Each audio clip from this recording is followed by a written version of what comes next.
নমস্কার বন্ধুরা, আজ তোমাদের দেখাবো একটা হেলদি পাটিসাপটা। আমি এখানে নিয়েছি ছোট বাটির 1 বাটি সুজি, 1 বাটি চাল গুঁড়ো আর ছোট বাটিরই 1 বাটি ময়দা বা আটা। তোমরা আটাও নিতে পারো। আমি এখানে হাফ বাটি আটা, হাফ বাটি ময়দা নিয়েছি। এবারে এটাতে একটা ব্যাটার তৈরি করেছি।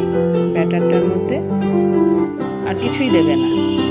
এরপর ননস্টিক একটা তাওয়ায় একটু তেল ব্রাশ করে নেবে। সেই তেলটার মধ্যে এইভাবে ব্যাটারটা দিয়ে দেবে। ব্যাটারটা দিয়ে তার মধ্যে একটু নারকেলের পুর তোমরা দেবে। নারকেলের পুর তো তোমরা করতে জানোই। সেই নারকেলের পুর দিয়ে দেবে। নারকেলের পুর দেওয়ার পরে ওটাকে আস্তে আস্তে রোল করে নেবে।